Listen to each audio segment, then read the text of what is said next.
You're listening to Soundside. I'm Libby Dankman. When Governor Bob Ferguson's chief strategy officer, Mike Webb, left his position in March, Ferguson said in a statement, quote, "I wouldn't be governor without Mike."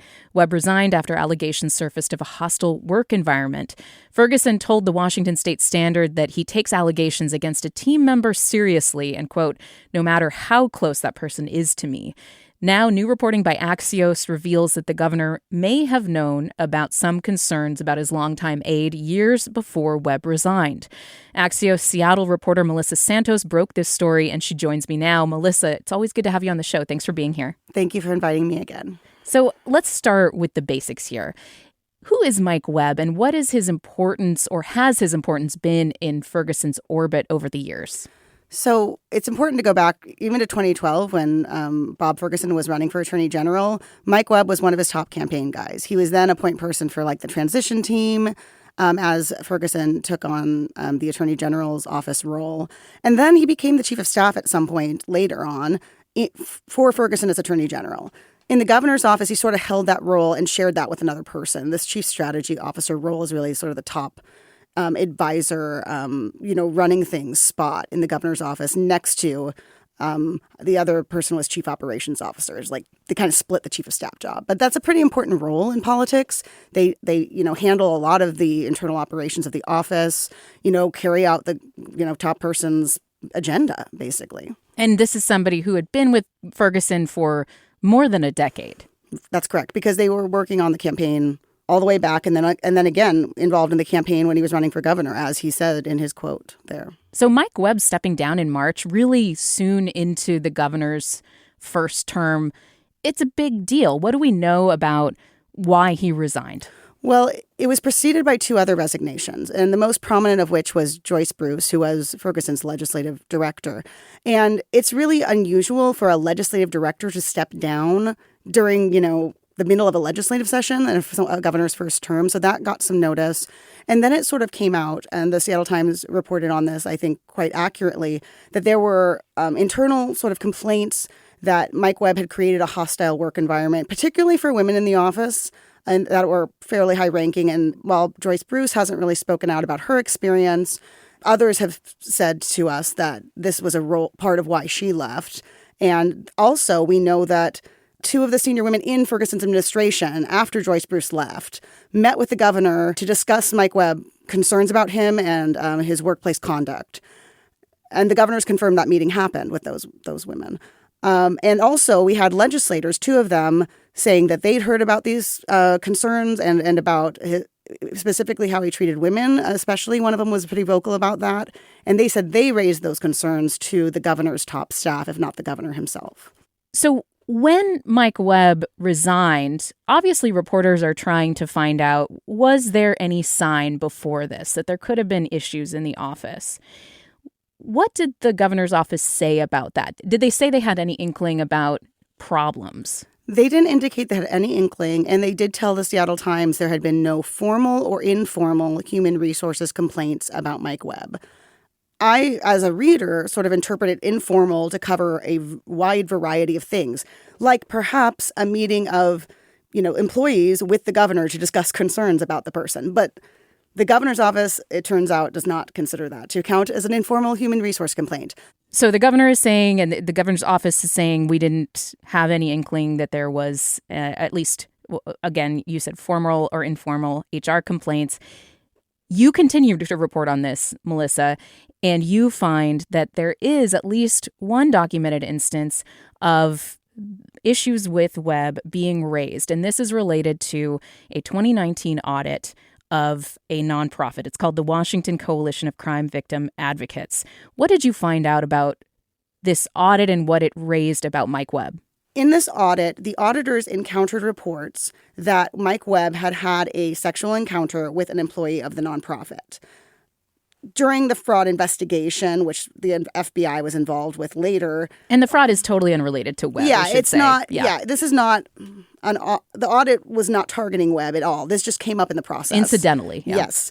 And so the auditors told the FBI that while this woman said the encounter was consensual, she, quote, did feel some pressure from Webb. And that related to according to this FBI interview note that I found, him having some role in approving payments to her employer, the nonprofit. So there was some concern from the auditors about just those reports that came up. And then there was another thing that, to be honest, the governor has not addressed this one at all, but they were concerned about Mike Webb also making a phone call to a former colleague of his, asking, what questions did the auditors ask you, and things like that. They interpreted that phone call as intimidating and felt like Mike Webb was pressuring them to perhaps not tell the truth to the auditors. So those were two incidents that the auditors raised and brought to the Attorney General's office when Ferguson was Attorney General in 2019. So now I'm going to ask, that question that is, I think, in every political scandal, an important one, which is when did the Attorney General, now Governor, know about concerns about Mike Webb? Do we know if this audit, the concerns of, which that dealt with Webb, was raised to his office? Do we know if those concerns reached Ferguson himself at the time in 2019? We do know now that they did. I did not know 100% and when I wrote my first story on this topic, but later there was a recording of an internal meeting discussing my story in the governor's office in which Ferguson said to staff that he did know. He obviously talked with his former chief deputy about that in the Attorney General's office and was involved in how to respond. And they did say they consulted HR, or at least, that was part of the process, but they weren't clear on what else they did except for asking Mike Webb to send a written response to the auditors. What did Ferguson's office say when you asked them about this? Because, again, back in March, when Webb resigned, they said there had been no formal or informal HR complaints regarding Mike Webb's behavior. Now, this isn't a formal complaint, but, if they consulted HR back in 2019, does that not count as an informal complaint? I mean, why did they say at the time that there had been no previous concerns about Webb? They really are hanging a lot of the discussion on what counts as an informal complaint. I guess the word complaint, right? And, they told staff in this meeting that really we shouldn't know about, but now I have the recording, that, they just didn't consider consulting HR to be some sort of complaint. And they've kind of really said they were answering a reporter-specific question from the Seattle Times about HR complaints. And, they weren't trying to give a misleading impression. They told staff, but there certainly was at least one staff member who said, I don't feel like we were told sort of the whole picture. And that was a frustration for people inside that meeting, as well as perhaps members of the public who might have gotten a different impression. What has Mike Webb said first about the 2019 audit? I know he's denied even that this sexual encounter with the employee of the Washington Coalition of Crime Victim Advocates happened. This 2013 sexual encounter happened at all, right? He's saying it didn't happen. So what has he said about these allegations that he either created a pressure-filled situation for that person or for the person he later called about the audit? So he did tell the auditors I had no social contact. He said, I deny any social contact with this woman who he allegedly had the sexual encounter with. He did tell me, and I think he said also the sort of FBI, when they were doing that interviews incidental to that fraud investigation, that he had a dinner with this person. That was kind of a work kind of dinner thing. And that he drove her home. So there was a little bit of a discrepancy, I thought. I mean, what counts as social contact? This is kind of what we're getting into with this story, right? What's an HR complaint? What's social contact? What's this? And so it feels like a lot of parsing of words a little bit when you're a reporter trying to report on it. But I think that what you heard from employees inside the governor's office is that even if technically it's accurate that maybe there wasn't an HR complaint, even informal, about Webb, certainly people thought concerns had been raised and that this reporting about what the governor, then Attorney General, was told during this 2019 audit sort of didn't comport with what their impression was of how concerns had been raised previously. What do we know about where Mike Webb stands now with the governor and his continued presence either in influential circles within the governor's orbit or his continued presence in political issues surrounding the governor? Well, one thing that I did confirm for my first story on this is that Mike Webb flew on a state-operated flight to the Tri-Cities with the governor in June. And this was long after he resigned, right? So this was 3 months or so after his resignation. And that it is sort of a sign they are still intertwined. Even though he's not officially working in the governor's office, he is working on the campaign side. Mike Webb told me that he meets with the governor's campaign team at least once a month. I've heard reports that maybe it's more than that, but I have not been able to confirm the frequency. But certainly the governor, even when addressing this with staff, was sort of saying, you don't need to deal with him in our official capacity at all. But he sort of was either implied or outright stated that Mike's going to be a part of his team on at least the campaign side going forward. He didn't say Mike's not going to be around anymore working on that side of things. It was just whatever Mike's doing is not going to affect your guys' work here in the governor's office. That's sort of the line that was drawn. And he did apologize for having Mike, inviting him to be on the plane, right? Right. He said that was a pretty stupid decision. And this was in response to a staffer's question saying, given the circumstances of his resignation, that put staff in the position of still having to interact with him. And that was a concern for someone who raised that. And so the governor did apologize. He said it was stupid. And he said it won't happen again. What other concerns did you hear from that leaked piece of tape when Ferguson was addressing staff about these issues? I think that a lot of that meeting was really just discussing boundaries of when Mike would interact and what things were appropriate and what weren't in his new role. And that was what kind of communicated to me that Mike's not really going anywhere, because so much of this discussion was about what Mike would and would not do. He's still involved. But I think that there was someone who mentioned sort of a breach of trust, and it was around that issue of, we said there were not HR complaints. I kind of told people things based on that. And I don't feel like I had the full picture. And I even if maybe that was accurate, I don't feel like I was communicating with people, in good faith about what apparently our offices knew. And so that was a huge concern. And there was a lot of concern, again, about having staff currently that interact with Mike, given the circumstances of his resignation. And then there was concern about, can we get warning when stories like this come out? And I thought that was interesting. I never hear people talking about my own stories internally like that. But governor's staff were saying, I want the heads up because this took us by surprise? Yeah. Oh, interesting. That must have been odd to be on that side of it, hearing those concerns. There were a few things the governor's office said during that meeting that were not accurate about my reporting process, I will say. But yeah, there was a lot of discussion about, things happen really fast, and maybe we'll look at ways to give a heads up.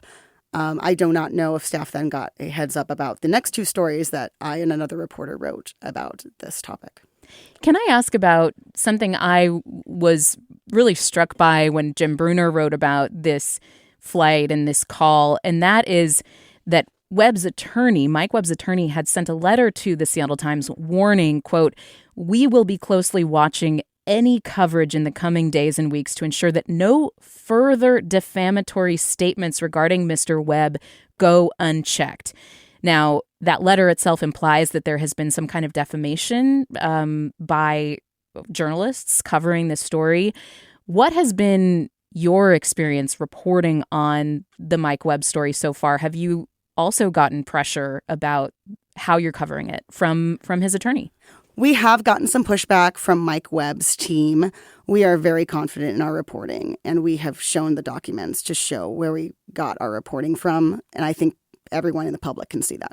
Let's go big picture really quick. I like to talk with my hands, and I just made a big gesture of kind of throwing stuff behind me and like going, 30,000 feet above the desk where Melissa and I are talking right now. The governor has had a tough first 6 months. It was a big budget crisis, big budget hole that he had to, oversee as the person who signs off on the budget. There were cuts to make. There was the largest tax increase in state history that he ended up signing off on. Now we get the first 6-month approval rating from voters, according to a poll by PBS and Elway, Cascade PBS and Elway. And that showed Ferguson with the lowest first 6-month approval rating since Mike Lowry in 1993. This has been a tough first half of the first year of his first term. I mean, how much do you think the Webb stuff is either, preoccupying him or creating a distraction for him when, again, there's a lot of difficult work in front of the governor? I do think that they're very close, the governor and Mike Webb, and that's evidenced by the governor's commitment to keep Mike Webb on his political team in some capacity. One thing that I told folks, heading into budget signing, I had no idea what the governor was going to do. He's kind of been very quiet about his opinions. He ended up signing those tax increases, but we had no idea if he was going to veto them, nothing. He had kind of talked tough about taxes earlier, and Democrats in the legislature, at least, seemed to be unsure about what he would do when they brought forward those new revenue sources. Right, and I assume, you always assume that in the background they've had a discussion or they went past something that they know the governor's going to veto. Those discussions are supposed to happen.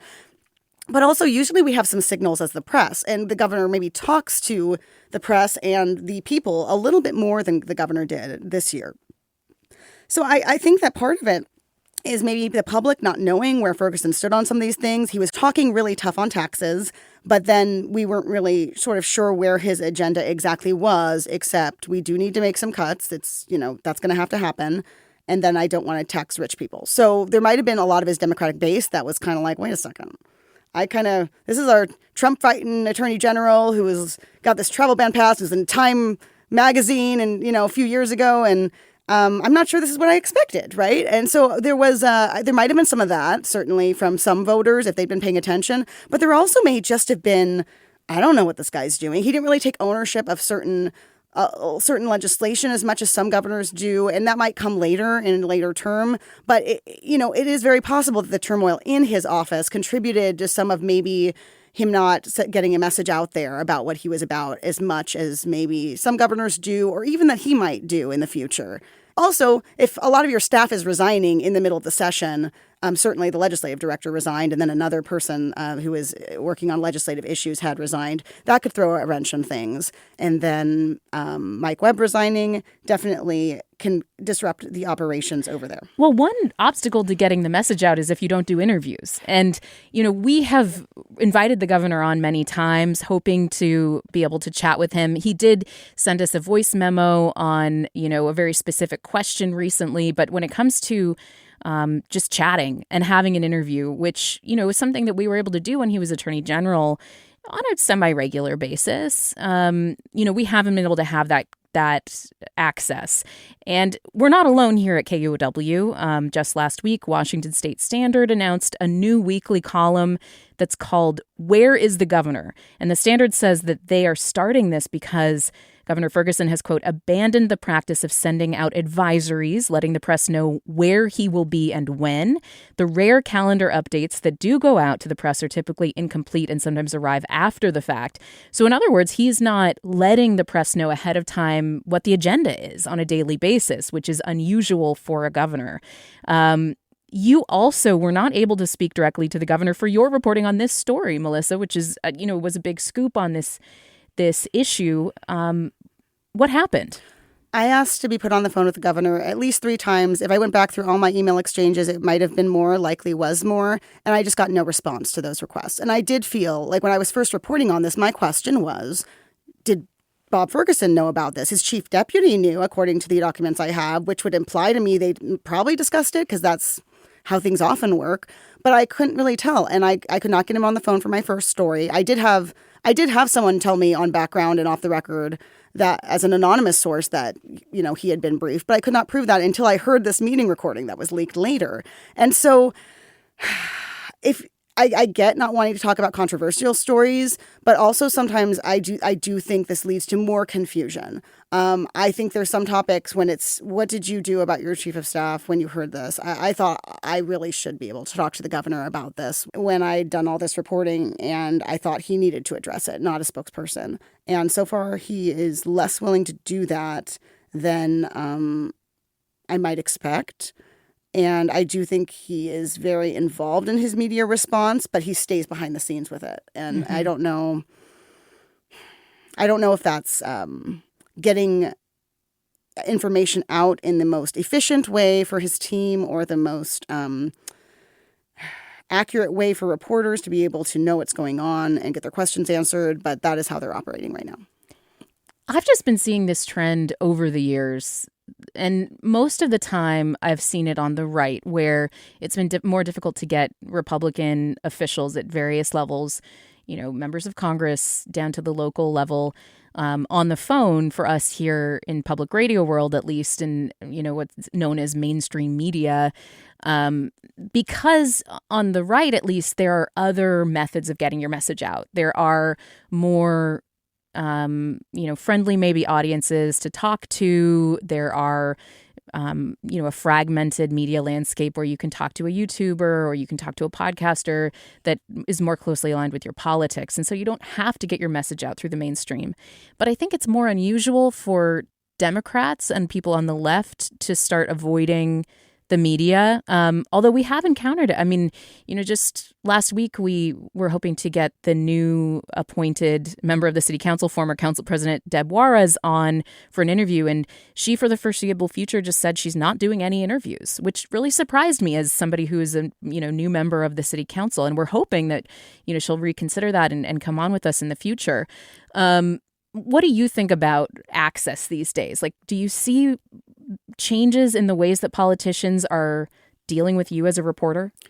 I think there are a lot more public information officers now than there are reporters, and it's a very imbalanced field. So I do feel like sometimes when I ask to talk to somebody or have a question that's sent over, they're going to have like 6 people have a meeting about their response rather than just having someone call me. And it doesn't seem like the most efficient use of time to me. And often then I'll have follow-up questions. And I'm not sure, do they have to have a meeting about that too? I don't know. But it just seems like a phone call would be very helpful. And sometimes the ability to directly question officials is a really important part of a reporter's job. And they're not providing it. In general, most officials are not providing it, and they are sending over prepared statements. Who knows how long those were crafted and who wrote them? And I do think it interferes with the public's ability to know what their elected officials are thinking if when they're communicating with us, they're just sending workshop statements that were written by other people in their office that maybe weren't even their thoughts or their words. I guess that's my question is, before we go, should voters care about this, or is this just a bunch of whiny reporters, Melissa, being like, I want politicians to pick up the phone when I call? And should the average person, the average voter in Washington state care? I mean, I'm sure they don't care as much as we do, but I think most reporters think we are whiny. I mean, to be fair, we are whiny. We can be annoying. That's part of the thing, right? But I mean, we're doing this because we're trying to get responses to the public so that they can know what's going on, so what these people are thinking. And if we can't have any insight into what the elected leaders are thinking, when election time comes around, how are the voters supposed to know where these people stand on things? How are we supposed to know, hey, they said this 8 months ago, but now they're doing something different, if they never even told us 8 months ago what they were doing in the first place and what their plan was? It makes it much harder to hold officials accountable, which does matter to voters, I think, if they never speak to you, if the officials never speak to you. On the issue of Mike Webb, what will you be following going forward, and what questions do you still have for the governor's office that you're hoping to have answered? I am interested.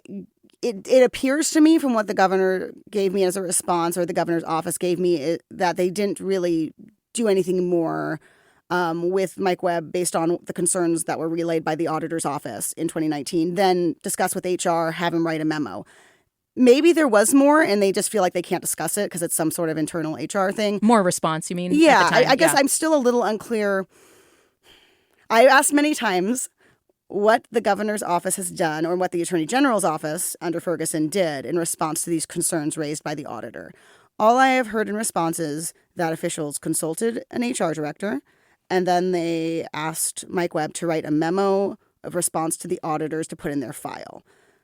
I've not heard any additional response that's come from that. It's possible they just aren't talking to me about it, but they have not indicated they've done anything more. So I am curious if there was any additional step taken to address these allegations that came up in this 2019 audit.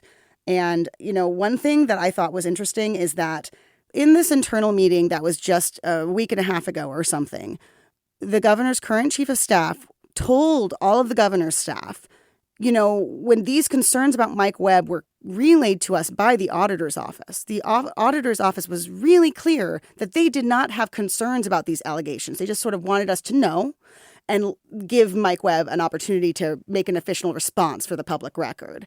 The auditors said, we were concerned. That's why we went to you guys. And so that is a discrepancy there, and certainly does not match what the governor's office is telling staff about those 2019 concerns that were raised by auditors. It sounds like the governor's office is downplaying what the auditor's office, what the tone and tenor of the raising of these concerns was. And then, today, the auditor's office is saying, actually, we were quite concerned. Okay, got it. Well, Melissa Santos, I know you're going to be continuing to follow this, and I really appreciate the reporting. And I'm hoping that Governor Ferguson gives you a call and that you guys can talk about this. Because I think hey, Governor, call me. That'd be cool. Call me maybe. Melissa Santos, reporter with Axios Seattle. Thank you very much. Thank you. Thanks for listening to Soundside. And hey, this show is only possible because listeners support us. If you are able to give right now, check out the show notes for a link to donate. And don't forget, you can listen live on KUOW 94.9 FM Seattle at noon and 8 p.m., Monday through Thursday, or anytime online at KUOW.org.